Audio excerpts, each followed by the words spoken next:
Welcome to the Skeptic Zone, the podcast from Australia for science and reason.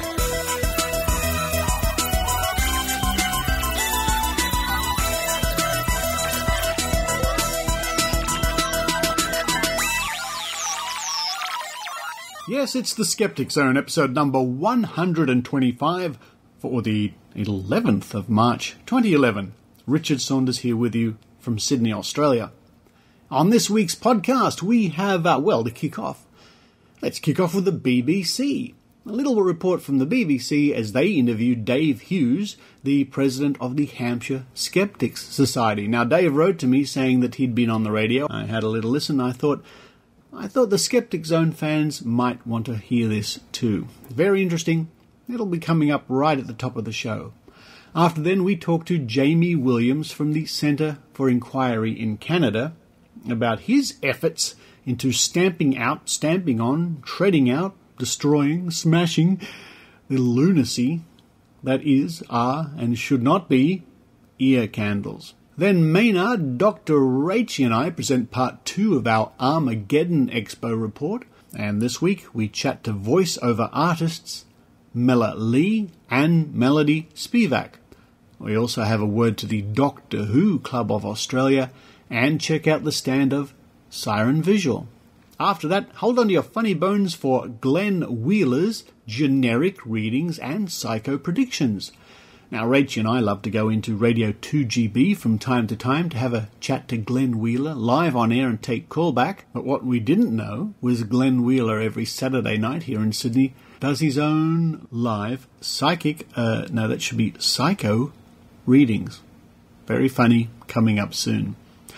And to round off the show, Dr Rachie reports, and this time I visit Dr Rachie where she works, the Heart Research Institute, and discover some of the vital work that she carries out in solving medical problems that, could impact us all. Very interesting stuff. Thank you to all those people who wrote in saying how much they enjoyed the little video I put out last week of Jim Wilshire, Stefan Soiker and myself recording the introduction to last week's show. That was enormous fun. We should do it again sometime. And thank you to those people who chip in and donate less than $1 a week. It really helps us produce the Skeptic Zone. For more background information and all the links mentioned on the show, subscribe free to our newsletter at www.skepticzone.tv. Now, that's enough from me right now. What will I drink this week? Ginger tea. Perfect. I'm going to go downstairs, make myself a ginger tea, and let you enjoy the Skeptic Zone.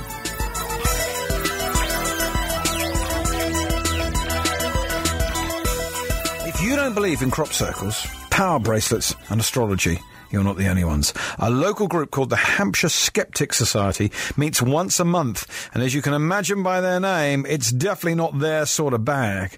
Their next meeting is tonight, so our reporter Zoe Kleiman went along to have a pre-meeting chat with them to find out what makes a good skeptic. If you come to the Roebuck Inn in Winchester on the last Thursday of the month, then you'd better come with an open mind because it's the meeting place of the Hampshire Skeptics Society. Its president is Dave Hughes. What are you sceptical about? We are sceptical about claims that groups and individuals make, often requiring extraordinary evidence. For one, for example, there are some people out there who think that crop circles are created by aliens. We're quite happy to accept that they may indeed be made by aliens or some other forces that we're not aware of. But we'd like some evidence, please. The evidence we have at the moment suggests they're made by, in the past, 2 guys called Doug and Dave with some stakes in the ground, a bit of rope and a plank, and a highly creative artistic mind. Ultimately, if you want to believe that crop circles were made by aliens, where's the harm in that? Well, fundamentally, for that particular example, there is no real harm. It's an amusing and diverting fantasy. The problem comes when people accept explanations and accept things for which there really is no evidence. You got a bracelet on your hand there that doesn't look dissimilar to one of those copper bracelets that some people claim helps with arthritis. This is what's called a placebo band. What it actually is, it's an emulation of what's called a power balance bracelet, which are on sale in the UK at the moment. There are lots and lots of sports people who wear these things because they think it will make them better. I'm actually going to run a demonstration as to what they do, what the trick is, and how they work. I'd like you to stand with one foot on top of the other like this. Yeah. Now, keep your balance and put your arms out. It's not easy. I know. Go on, put your arms out nice and straight. Okay, so I'm now standing in the middle of a pub with my right foot on top of my left foot and both my arms out. It's really not very easy, and everybody's looking. Now, what I'm going to do is I'm going to show you just how unbalanced you are at the moment. I'm going to push down on your arm, and you're going to resist me until you fall over. I'm pushing down on your left arm now.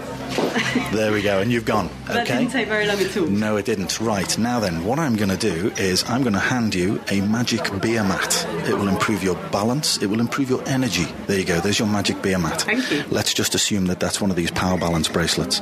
Okay, now, assume the same posture, please, and I'm going to do the same thing again and see how much you can resist this time.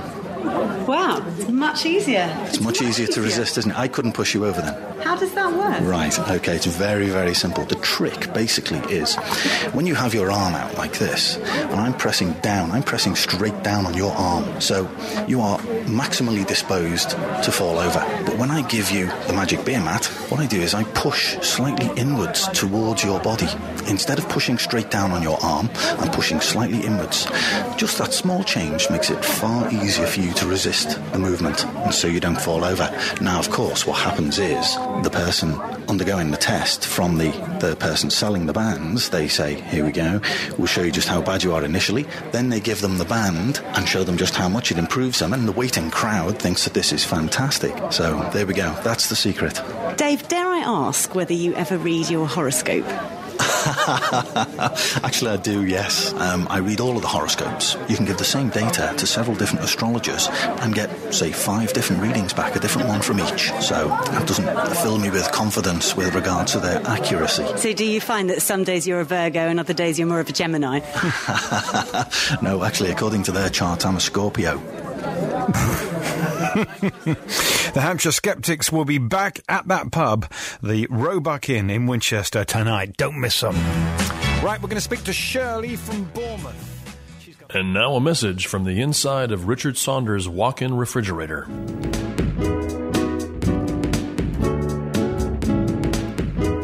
Jamie Williams from the Centre for Inquiry in Canada is based in Vancouver. Recently, Jamie took strong action against the lunacy of ear candles and set up his own website, Ear Candles Are Illegal. I contacted Jamie via Skype for this interview. Well, joining me now all the way from wonderful, beautiful Vancouver, British Columbia in Canada, it's Jamie Williams. Hi, Jamie. Hi, Richard. Really nice that you could spare some time to have a chat with us here on the Skeptic Zone. Could you fill our listeners in a little bit about what you are doing up there and your official capacity? Well, I'm a member of the local skeptical community, and I am, as of this month, the new executive director of the CFI Canada Vancouver branch. And what does that entail exactly? Well, at our Vancouver branch, we put on monthly lectures. We have a discussion group. We have a book club. We do some skeptical activism. We're a voice in the media across Canada for the rational, secular, skeptical point of view. We support a local skeptic, non-believer community and represent their values. Now, the astute listener might glean that your voice does not exactly sound like the classic Canadian accent. What's your story, Jamie? Well, I am actually Australian. Aha. I've been living in Canada for the last 3 and a bit years. Yeah, so I don't sound like most of the people around here, although there are a lot of Australians in Canada, just like there are a lot of Australians almost everywhere. And for those people who may not know, the CFI, Centre for Inquiry, has been... it's sort of an offshoot, should we say, of the old PsyCop? Well, sure. The movement got started with PsyCop the Committee for the Scientific Investigation of Claims of the Paranormal, now just called CSI, the Committee for Skeptical Inquiry. CFI was started a number of years later and is the umbrella organization for CSI and also the CSH, the Council for Secular Humanism. What a mouthful, all those initials. I tell you what, but it's better just to call it Centre for Inquiry. I think that just sounds lovely. Saves time. CFI is a much easier way to refer to it. Now, I saw you recently, of course. You were in the local media on television as part of the local Vancouver skeptics up there, taking part in the 1023 campaign. Yes. Actually, it was all the way back last year. Was it? Before TAM that we recorded it for the Consumer Affairs show CBC Marketplace. They contacted CFI asking for some input about homeopathy, and eventually it ended up we did a mass overdose for the camera. And the episode that was in, which was very skeptical and rightly called out homeopathy on its ludicrous supposed method of action and preparation, etc. That episode actually went on to be their most watched episode in 7 years, I believe. So it was a big achievement for local skeptics to get their message out like that. That's interesting you should say that, because our local science show here in Australia, on the national broadcaster called Catalyst, which our good friend Dr. Paul Willis, he's a reporter for the Catalyst program. A number of years ago, they replayed the BBC James Randi homeopathy story, and that was one of their highest rating and talked about programs for that particular show. So it's a wonder why programs don't do more exposés of homeopathy. Yeah. There was a big reaction, especially on the part of the homeopaths in Canada. Obviously, there was a lot of scrambling by some people to distance themselves from the more extreme claims of homeopathy being able to treat cancers. And there was a fairly large backlash or response to the skeptical angle of the show. So a lot of homeopaths crying foul, wringing their hands, saying, "How dare you?" and "This saved my dog's life," and all this sort of stuff. Oh yeah, and it actually even started before the show had aired. Really? Just from the 15-second trailer that was on the website. And before it had even shown, there was a press release put out by one group of homeopaths decrying the bias in the show, etc. That's fascinating. I tell you what I'm going to do for our listeners on the website and in the newsletter, in the weekly Skeptic Zone newsletter. I'll put a link not only to your CFI, of course, but I'll certainly put a link to the Marketplace videos, which I happen to know are on YouTube, and they make for fascinating viewing. Now, it's interesting that you should be sort of taking action, like we all are, against this sort of crazy so-called medical medicine of homeopathy. You are, and this has really caught my attention, you are also taking action against another crazy form of so-called medication, and that being ear candles. Yes, I recently became acquainted with ear candles. I knew the very basics of the idea, but when I saw them for sale at a local organic market, which I found myself in, which is actually a chain throughout the province of British Columbia, I was a bit suspicious. So I knew that they were illegal or they needed to have a license, or at the very least I knew that they were dangerous. So I decided to check into their status in Canada. I found out that they are actually effectively illegal. You need a license to sell them, because they're classified as a medical device.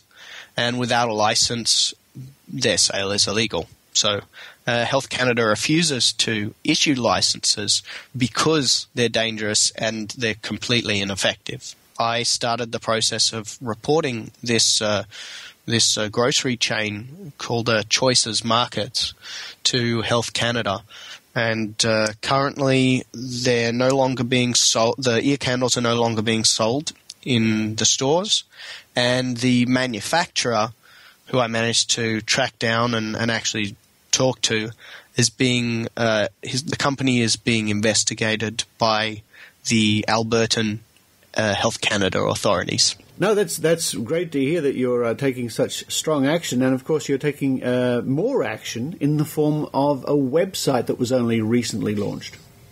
That's right. I have a new website, earcandlesareillegal.net. Which, it says it all, doesn't it? Yeah. It is aimed towards Canadian skeptics mostly, because it deals with the status of ear candles in Canada. Unfortunately, I don't think they're illegal anywhere else. Well, it's certainly not illegal in Australia. You can walk into just about any pharmacy and buy the damn things. Yeah. I know you and I took a walk through Sydney and saw them for sale in a few places. We did. That was when you were out here visiting us for the amazing meeting, of course. Yep. And Fred joined us. And yep. Yeah. That was quite something. We had some interesting looks in the pharmacies we went to, because they're not used to people coming in and saying, by the way, what you're selling is not only ineffective, it's also dangerous. Yes. Yeah. I don't think I don't think the people even take much time to understand what it is they're selling, and that's most of the problem. In the case of, I guess the situation in Australia where they're selling them in pharmacies.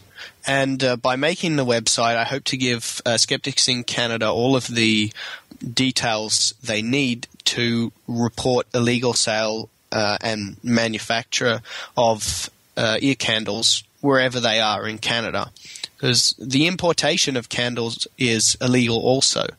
So my site has a step-by-step guide for what you need to do to investigate the sale, what details you need to mark down, who you need to contact, and how to follow up on the investigation.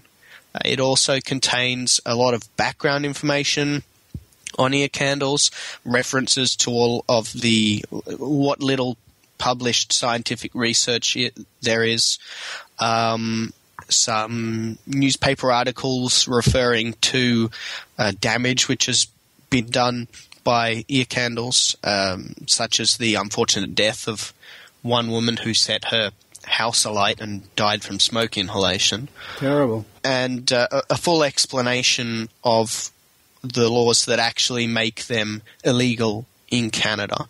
I've also got the full story of how I spotted the candles that I complained about, how I made my complaint, my discussion with the manufacturer over the phone, and my dealings with Health Canada. So that's an interesting story, I think, to anyone who's interested in making their own complaint. It's quite staggering to me that there should be an authority out there in government, a government authority, I might say, that actually took the step of saying, no, this is rubbish, and we're going to protect our citizens from it. I certainly wish that that sort of clear thinking on these issues could spread around the world, and maybe a website is a good way to get people motivated into doing this locally. Yeah, I think more of these niche sites are needed to tackle specific pseudosciences or dangerous treatments. There are a lot of really good sites that handle general claims or do a little of everything. Other sites like Quackwatch are so in-depth that the average person couldn't possibly hope to keep something of that caliber going for over a decade, like Dr. Stephen Barrett has. Yeah. That's quackwatch.com. Oh, great site. But my little site, which didn't take too much time to put together, is something that many people can do and with fairly little effort. So if we have more of these niche sites providing specific information about particular treatments or products, it makes the information a lot easier to find for people who are interested in that particular subject. Now, ear candles never cease to amaze me, and I remember the first time I ever saw them was about 8 years ago. I went to the Mind Body Wallet Festival here in Sydney, as I do every 6 months, and I'm walking around and I see these people lying on their sides with candles, lit candles sticking out of their ear, and I have to admit my first thought was, what is this gag? What is this joke? Is there a camera? I couldn't reconcile the fact that, no, these people are seriously sticking burning bits of wax candle tubes in their ears. And it still amazes me. It sounds like the sort of thing that a skeptic would make up as an example of the ridiculous things that these people do. Yes, and then a word got out and these people said, oh, we'll try it anyway, and next thing you know, people are making quite a comfortable living out of tricking people into putting burning bits of wax in their ear. The prices that people charge for sticking a couple of dollars worth of wax and cloth in your ear and setting it alight are outrageous. Oh, it's like a homeopathy, isn't it? Yeah, anything from I've seen them from anywhere from $25 to $70. Wow. And the candles, for like half an hour or an hour or something. And the candles themselves are pretty expensive. They can cost, I think I paid $9 for 2 candles. These two fancy little bits of cloth soaked in wax. Right. I think there's something like $13 here in the pharmacies in Australia, something like that. And this manufacturer that I spoke to, who was making the candles that I complained about the sale of, told me that he was shipping tens of thousands all over the world every year. And I don't know whether he was just talking up his company or not, but it's ridiculous. I'm afraid he wasn't talking out of his ear candle. Judging by the number of pharmacies just in my city of Sydney alone that carry them, and I've had an interesting time when I've expressed my concern to a particular pharmacist, and they say, well, as soon as the box is empty on the shelf, they put out another box and they just keep selling. And it comes back to the old and completely ridiculous justification. Why do you sell these products? Oh, well, we sell them because people want to buy them. Yeah. That was basically the answer I got when I called the head office of Choices Markets. They initially claimed that they were selling them legally, that their manufacturer did have a license, which I found out wasn't true. I said, well, okay, even if you do have a license, I'd like to make a complaint because you're selling something that Health Canada has called dangerous and ineffective. And they said that, we're just going to sell what our customers want to buy. Yep. Unbelievable. Look, Jamie, all power to you. Keep that light burning, but don't use an ear candle to keep that light burning, please. And just to go over those websites again for our listeners, of course, your main website is the CFI website, and where is that located? Okay, the Canadian one is cficanada.ca, and the transnational one is centreforinquiry.net. That's spelt the American way. And, of course, the ear candle site is earcandlesareillegal.net. I really appreciate any visits I can get, sharing it on Facebook, linking to it if you've got a relevant site, and any questions anyone wants to ask me about the ear candles, send it through the contact form on the website. Well, thank you, Jamie, very much for sharing some time with us here on the Skeptic Zone. And I hope all our listeners, and in fact, I encourage all our listeners to have a look at that website and see what skeptical activism can do. Thank you, Richard.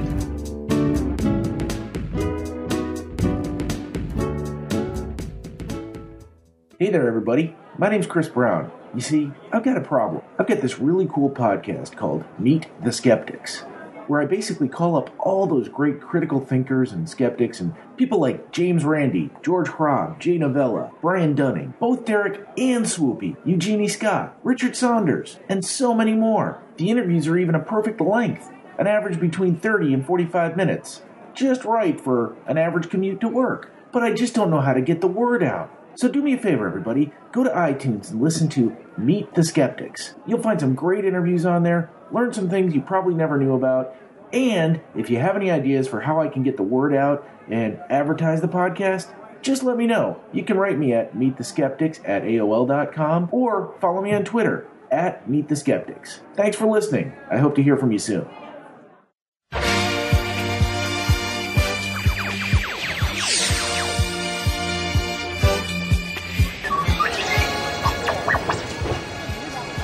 Wonders will never cease, ladies and gentlemen. 15 years ago, I worked at a place called Intensity. I've happened along here to the Doctor Who stand here at Armageddon, and I bump into an old colleague of mine who went under the name of Avon. Avon, it's great to see you. Well, good to see you too, mate. It's been a long time. It has been a long time.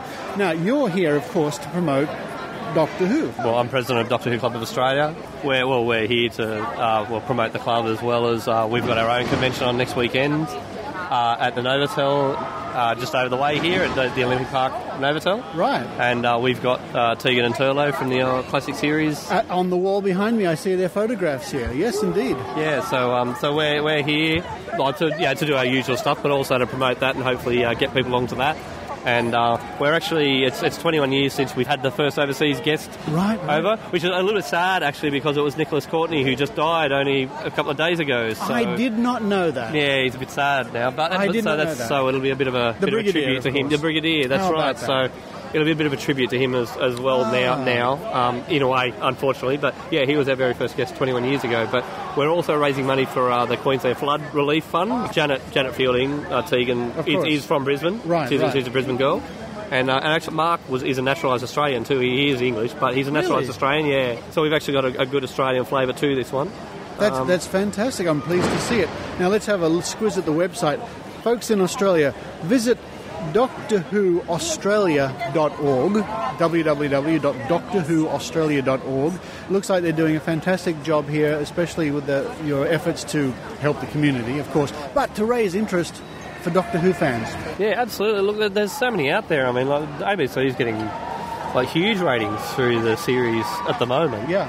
So people are out there. A lot of people are watching it, particularly now. I'm not sure about Britain, but certainly here it's more popular than it's ever been. I'm sure the same cases in Britain, and I can't wait for the new series. That crashing you hear, folks, is actually there's wrestling going on the other side of the room. Yes, it's not bad, and we're a long way away from it too, aren't we? Anyway, no, I'm looking for. I can't wait for the new series. Well, Avon, great to see you again. Great to see you too, mate. Okay. It's been a wonderful time here so far at Armageddon and here in Sydney. And I'm lucky enough to grab some time here with Melodee. Lovely to meet you, Mela. Lovely to meet you as well, Richard. Now, can you tell our listeners a little bit about what you've done? Well, most recently, I'm Yuki Cross in Vampire Knight, Rin in Blade of the Immortal. I do have an upcoming role in Durarara as Erica. But Rachael Alucard in Blaze Blue, Shinku in Rose and Maiden, and Rin in Fate's Day Night. From a game standpoint, I just finished Fallout Vegas, and I'll be in the new Saints Row. That's stunning. How do you keep all these in your head, all these different roles? We do them one at a time. And just now, I think when I first started, I felt so lucky to have one or two jobs, and then now I make a living as a voiceover artist. So sometimes we do actually forget what we've done, and the fans will bring something and ask us to autograph it. And I go, I love Marvel, X-Men, that's great. And they said, yes, you did the voice for the games. And I go, oh, I did. Really? Now, I must come clean with a little personal dream of mine. I love the fact that you can use your voice to do the work, and it must be such an exciting and interesting line of work to deliver these lines and do the scripts, and also must be a lot of fun, I imagine. It really is. People ask me what it's like, and it's kind of like winning the lottery. And you have to pinch yourself, because as a child you don't dream of becoming a voiceover artist. You don't even know it exists. Who knew? Yeah. How exciting is that? Now, do you have an idea of the sort of people who like to listen to your voice? I guess I didn't. I mean, the fans go from gorgeous, lovely 4-year-olds to 94-year-olds. And funny story, I was actually set up on a blind date with someone I became very good friends with. He's an aerospace engineer and worked on the Joint Strike Fighter for Northrop Grumman and Italy, and really brilliant. But as we were having dinner, he asked me some of the shows I might do, and I remember saying, probably nothing you've heard of, like Sayuki Reload, and was naming off some shows. He said, really? And he clicked on his video on demand on the television, and there were most of my series. So here I was understanding that quite a lot of the people that listen to my shows or play the games or the anime are aerospace engineers and scientists. And I think it's because we used to have either radio shows where you read stories, and in the mind you filled in all the illustrations, and the world was so beautiful. Forget CGI, what's in the human mind is extraordinary. Yeah. And I believe that they're connecting with anime and what some people think is a more stilted art form, because their brains, as they're watching and listening, it's as if they're listening or reading a book and filling in this world in between the stop frames with their beautiful minds. It's that lovely expression, theatre of the mind, isn't it? It is. Everyone has front row seats, don't they? They do. If they're willing to use the tickets. Now, do you normally use your regular speaking voice, or are you called upon to come up with inventions, new ways to use your voice? Well, I think in the beginning when I did audiobook, I have much more of continental style of speaking, so I would do classics, The Scarlet Letter, and it was much more the low voice, and She Knew, and very, very theatrical. And a couple of years into my career, I was doing some recording next to a producer who he said, could you do more of an American teenager? And I thought I'd give it a try. And the next thing I knew, I was doing more of this kind of voice for a girl that just wanted to say, Dad, really? Really? And started playing American teenagers pretty regularly. Is that... It's quite astounding to see you do that, and suddenly you transform into an American teenager. That's quite something. And you called upon more and more to do that sort of thing? Yes. Well, Mela, what a wonderful opportunity it has been to have a little chat with you. Thank you for sparing some time for the podcast, and I look forward to your next great role. Oh, you're so very welcome. Thank you for having me, and I look forward to my next great role too. Now, I'm a little surprised to come across a stand here, Dr Rachie, selling all sorts of interesting DVDs, including Richard Dawkins' Growing Up in the Universe, The Enemies of Reason, and... Penn and Teller. Penn and Teller. I think they've got everything from here. Who am I talking to now? My name's Leon. Leon, what is this all about here? Siren Visual is a film licensing company based in Melbourne. It's been going for about 23 years, and we license all kinds of things with a main focus on anime at the moment. Although the things, of course, that's just caught our eye are the, dare I say, the skeptical or the rational, the scientific collection you have here. That's a very interesting line to carry. They do really well for us here at the festival, surprisingly. They've been doing really well since Richard Dawkins came out as well. There's been a big uptick in sales. I'm sure there has. This is a very interesting collection here. We've got The Secret History of 9/11. Now, I haven't seen that one yet, and that's on the same little platform here as Charles Darwin. What else do we have here? Another Charles Darwin with Richard Dawkins. So I'm pleased that you're here, and I'm pleased that these things are getting you some interest. Thank you. And where can people go to find out more? Oh, here's the website. The website there, www.sirenvisual.com.au. Thank you very much. Thank you. We're currently holding Melodee Spevack hostage in a room here in Homebush, and welcome to Armageddon. Not the biblical concept, but the convention. Let me go. Help me, help me. Now, and look, you've tweaked to the fact that I've only had time to read your bio between the car park and here, but I'm intensely interested in how someone like yourself builds a career around doing the anime and the voiceover work. Please tell us about that. We literally build it around that. We always say whenever we do our work or any of our concepts or any of our panels that if you want to be a voice actor, first be an actor. And I would say starting in stage work is as good as you can get. You can start with stage. If you study improv, anything like that helps you interact with an audience and think on your feet, this will help. And that's where I started. I started in classical theatre. What's your favourite branch of science? I mean, you've worked in sci-fi a fair bit there. Has anything really tweaked your interest? Well, it would have to be exobiology, wouldn't it? Oh, yeah. Yes, I mean, I want to know about the little green men, but I also love geology. I'm fascinated with volcanoes.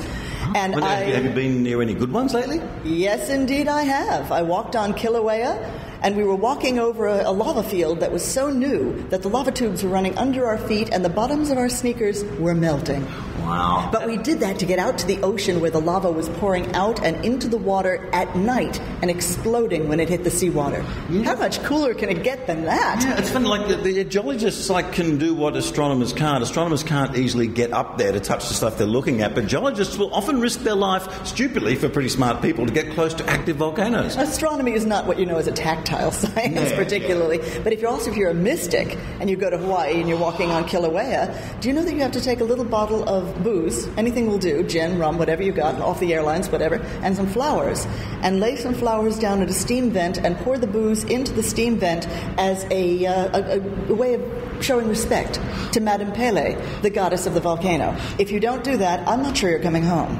Wow, that's some pretty strong woo there. I mean, has anyone... Wow. And so it can be any alcohol beverage. It can be Baileys. Hey, she's my kind of girl. Wow. Okay. And look, just before they burst in with the plasma-based weapons to shoo us out of here, and I'm sorry we are pushed for time, even though it is such a palatial and majestic room we are in here. Yeah, we would like to know some of the great voices and sounds we may have heard you do throughout your career. I mean, let's think of it as a 30-second CV of an audio version we're looking at here. 30-second CV. Well, you've heard me on Enterprise, Star Trek Enterprise, in the episode called Kershara, as an Andorian lieutenant. Are you sure you don't know that the Earthmen were here, or the Klingons, or whatever it was? I was a very, very, very intense Andorian. And in Bergermon, in Digimon. And Garudamon was a very deep American Indian sort of fellow. And I just did In the Right, the new Anthony Hopkins Exorcist film. I'm one of the evil, possessed Italian women. And basically they want that sort of thing. Oh, you evil priest. So yes, I can do a few voices. Now, when you're doing that kind of arch over-the-top voiceover, how does the director go? Because there's so many ways you could go with that. I mean, how many versions of that would you have had to do before they went, oh, yeah, we got it? Well, actually, I think the director got frightened and left the room on that one. That's what you want. Yes. If the director is pooping his pants, you've done your job. Actually, the best applause that I could get was when I was doing that particular session, and I did an intense event with the demon.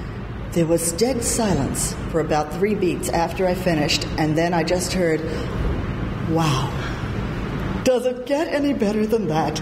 And there was one moment in my history doing voiceover that I loved probably more than any other. I was working on Alien Resurrection, and I was voice doubling Sigourney Weaver. And I'm a fan, too. We all are. We grew up with this stuff. And as they picked me and I'm doing the scene, or I'm about to do the scene, they said, okay, in the next scene, we're going to need you. And they pointed at me and they said, and Ripley, you're on deck. And being a stone-cold pro, I said, fine. And I did my job. And then I went out of the room and fainted dead away. They called me Ripley. Is that exciting? We love this stuff, too. We grew up with it. We adore it. We love the fans because we were fans to begin with. We're part of a large worldwide family, and we very much feel that the Australian people have welcomed us, and they're now part of our family, too. We love you guys. Thanks for having us here. And there is really nothing better than being paid to do what you love, is there? Well, some of the girls tell me that, yes.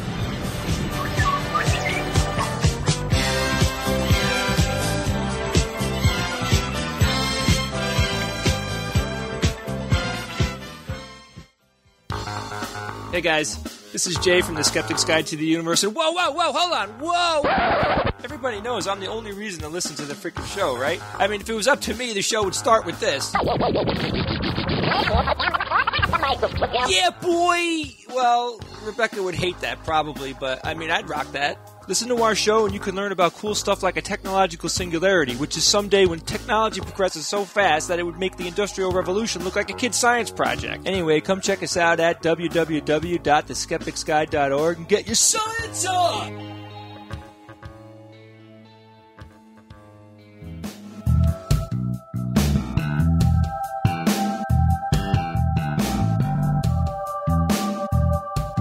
On a recent visit to the studios of Radio 2GB here in Sydney, Dr Rachie and I were surprised when Glenn Wheeler, our host, told us he does his own psychic readings. Well, not really. Glenn Wheeler's psycho predictions and generic readings are a huge hit on the radio station, and you can listen in live every week on Saturday at 11 p.m. in Sydney, or 12 noon Greenwich Mean Time, 4 a.m. in Los Angeles, 7 a.m. in New York, at www.2gb.com. Well, hang on. Can I just jump in? I don't mean to jump over the top of you. They can ring me after 11 o'clock tonight. Yes. Oh. Because after 11 o'clock tonight, Richard and Rachel, you'll be pleased to know this is what happens on the program. Like sand through the hourglass. So are Wheeler's psycho predictions and generic readings. Find out what's doing in your life. Call now on 131-873. You see, I've learned. You're very good at this, Glenn. Generic it's a bit of a worry. psycho readings. I'm very, very good at it, I've got to tell you. I'm very good at it because, in fact, well, I can tell you that we've had some great success over recent weeks. Sensational. Have a listen to this. Have a listen to this, because this is last week. This is last week's program, where I actually... Now, what that means is that you're a bit better than a number 5. Like you're about 2 better than a number 5, but you're not quite a 10, if you know what I mean. Yes, I understand. Yeah, Bo Derek was a 10. Yes. You're not. I can attest to that. Yeah. I'm not saying you're not attractive, and I'm not saying this is any indictment whatsoever on, the way you look or the way people perceive you, because you've actually got a lot of friends. Yes, indeed. You've got a lot of male and female friends, as a matter of fact. Probably more female friends than male. How am I going, Richard, do you think? Brilliant, Glenn. And some of your closest friends are women, aren't they? I'm changing my mind, Rachel. When you get together, you like to talk, don't you? Very generic. Absolutely. Yeah. No, I think he's You've psychic. been known to talk a lot. I'm actually feeling sore jaws. Do you actually talk quite a bit? No, I wouldn't say so. No. No, not really. Have you ever had a tooth out? Oh, yes, many years ago. Yeah, I think that's why I'm getting the pain in my mouth. It's nothing to do with you talking a lot, actually. It's scary. Wait till you went to the dentist and you had a couple of fillings as well, I think. Yes, I have. That's right. Is there a crown there? Can I see a crown? No crown. I think the crown that I'm seeing is a crown of thorns starfish. Have you ever been in a situation do you live near the coast? No. Have you ever been to a beachside resort for a holiday? Yes, I have. Okay, I'm seeing a crown of thorns starfish, and they are very, very dangerous. And I'm glad I can tell you this now, but you came very, very close to stepping on the crown of thorns starfish, which is why I'm seeing the crown. Goodness, mate. Yeah, exactly. You're very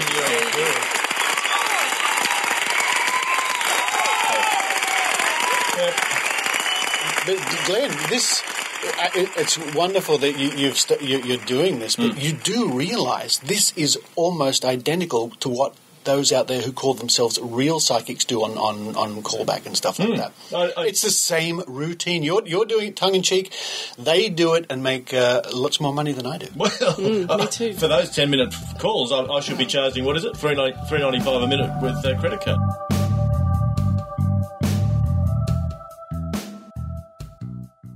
Hi, this is Brian Dunning from Skeptoid.com.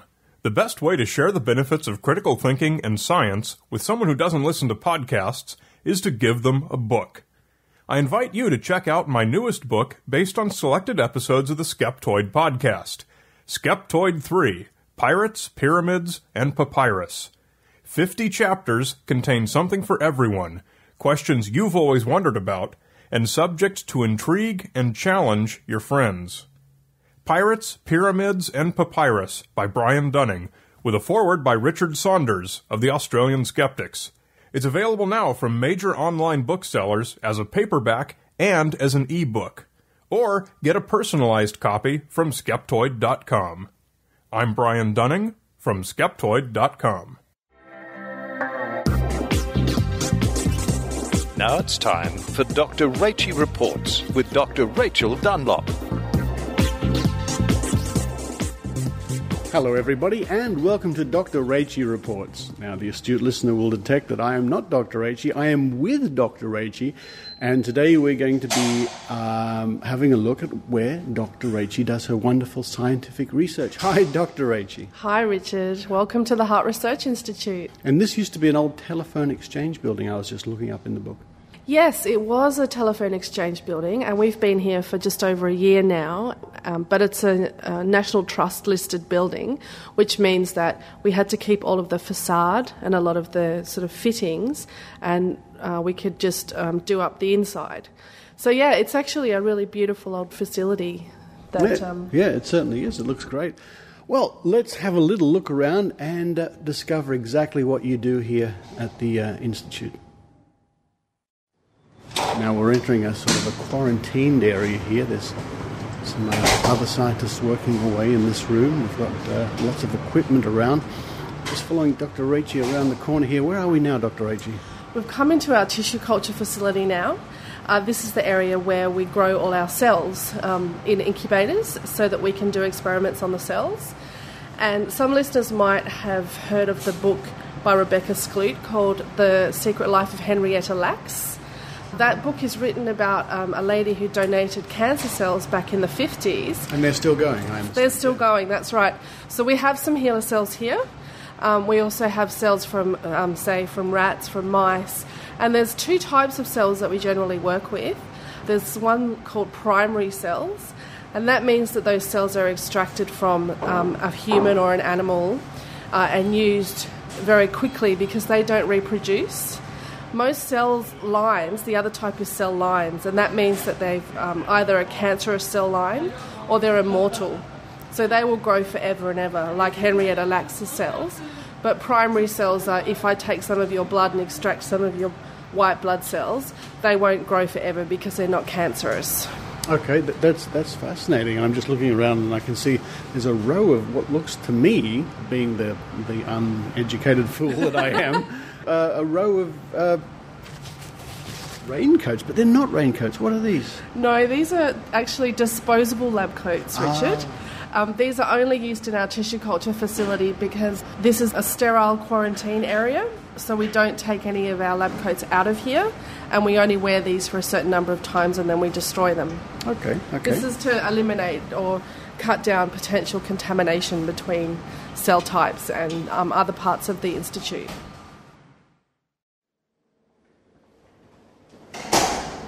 Now we've come into yet another room here, and Dr. Rachie has just turned on the light. I can see there's a sort of a door here with a big glass window, and the door is wet. There's condensation running outside the door here, Rachel. What's going on? This is a zombie chamber. A zombie chamber. I see. No, this is the cold room, Richard. Cold room. So, oh boy! It's currently, I think it's supposed to be 4 degrees. We store a lot of our chemicals and our reagents in here. It's pretty cold. It is cold, but if you come to the door, if you do shut the door, and if you happen to get stuck in here, there's a little bell to help you escape.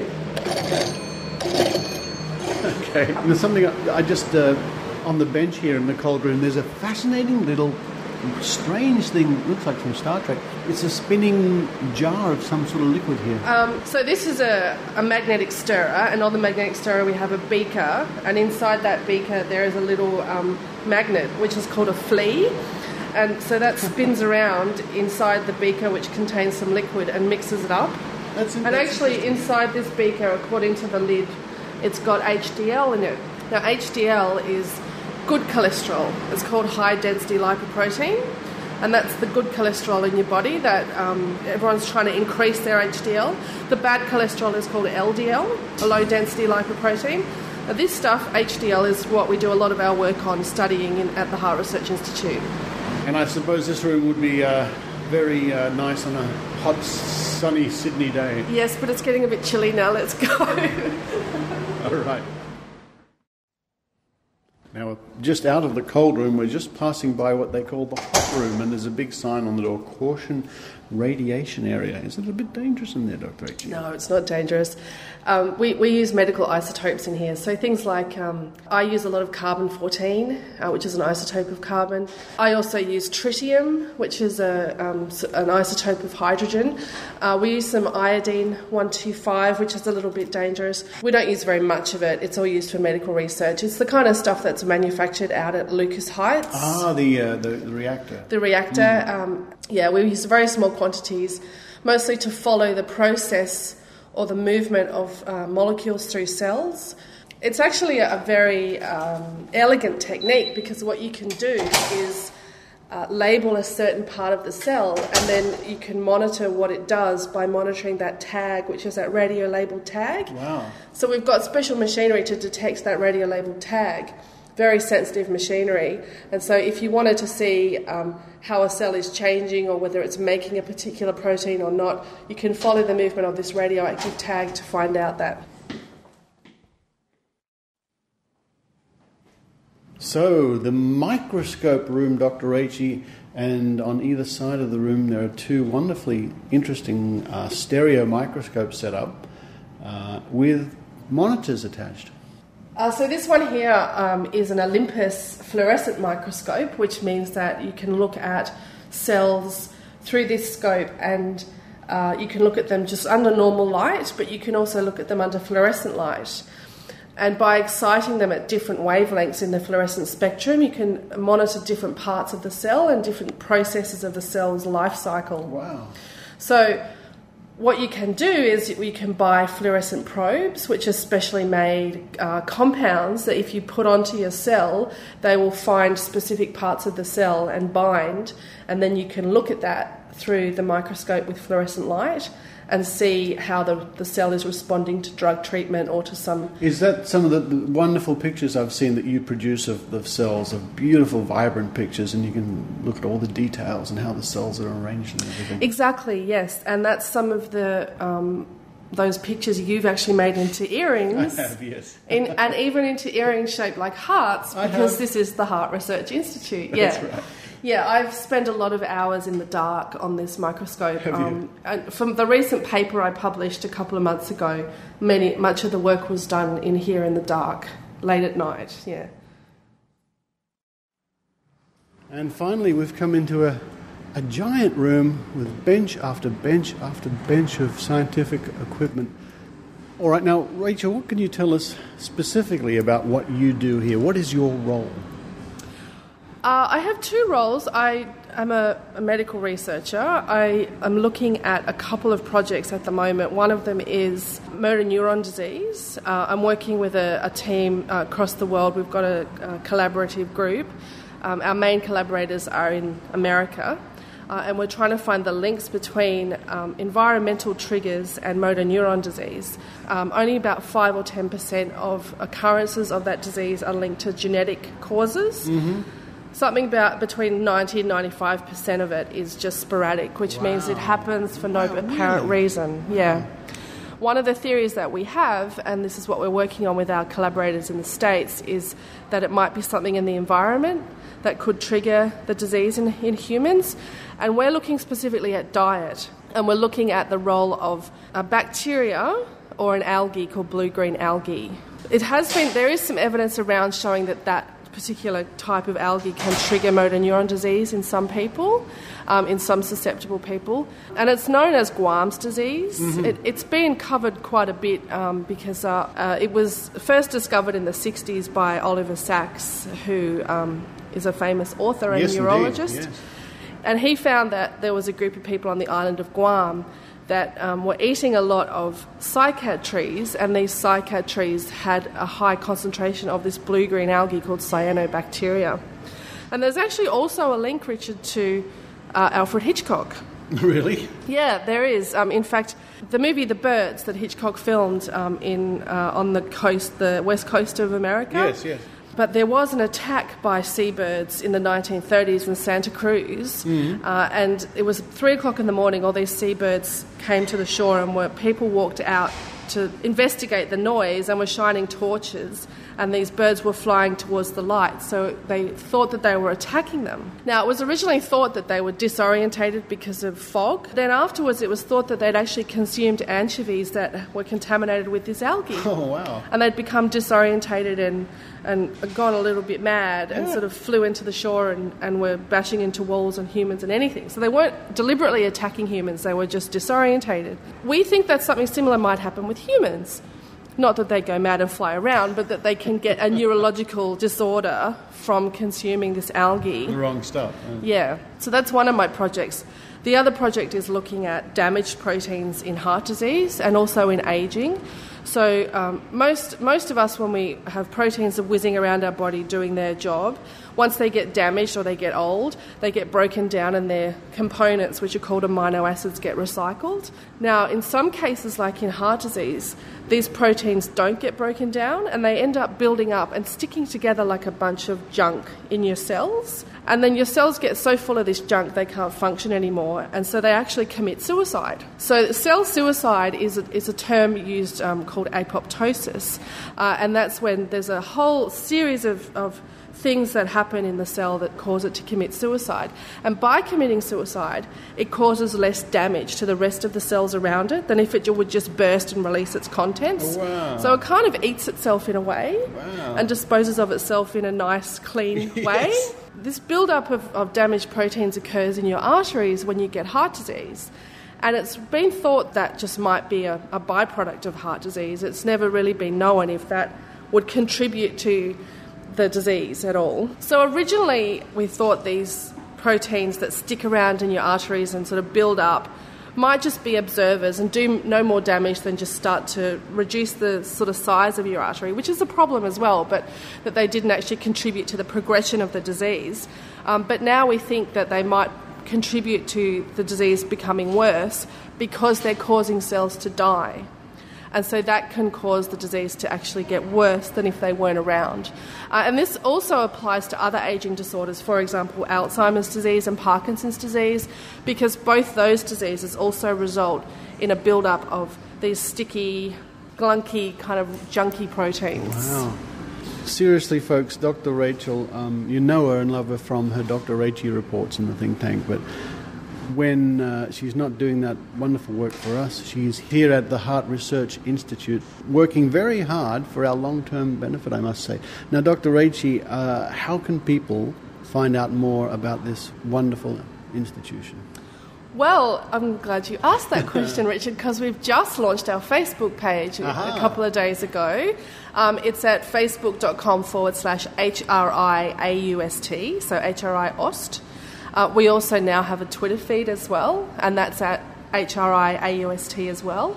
And our YouTube channel is also HRIAUST. So we're all the same name across YouTube, Facebook and Twitter. And I'm running the Twitter feed. I also did set up the Facebook page. So please come along, like us, follow us on Twitter, and you can keep up to date with what's happening, what research is happening here. There's also lots of information already up there on what our scientists do, the other groups that work here, and some of the fundraising activities that we do here. I posted a picture this morning on the Twitter feed of a penguin with a love heart fur shape on its breast. So I suggest you go. It's really cute. Have a look at that. So the links to all those places Dr. Rachie just mentioned will be on the show notes on the website for this episode and also in the newsletter. Dr. Rachie, what a privilege it's been to have a wander around your wonderful lab here, and congratulations on all the good work that you do. Thanks, Richard. Dr. Rachael Dunlop is one of Australia's foremost media commentators in matters concerning so-called alternative medicine. She has appeared on national radio and national television. Dr. Rachie is available for interviews, and you can contact her at Rachael@SkepticZone.tv.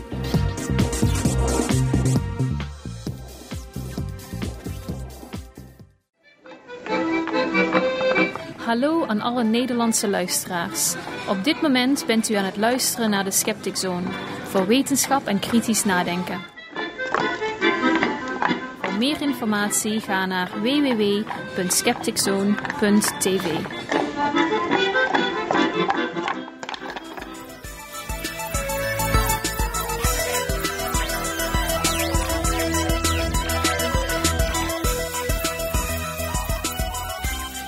Thank you for listening to a packed Skeptic Zone this week. Next week we have a report from Maynard where he chats to a heart transplant recipient. Very interesting stuff. And just a note from me that you can see some of the other stuff I do by visiting my YouTube channel, Skeptic Zone Podcast, or if you go to iTunes and run a search for Video Origami, there's a little app there, or a couple of apps, where my friend Gary Clark and myself demonstrating and teaching you how to fold lots of wonderful origami models. Might be of interest. Anyway, for now, this is Richard Saunders signing off from Sydney, Australia. You've been listening to the Skeptic Zone. Visit our website at www.skepticzone.tv for comments, contacts, and extra video reports.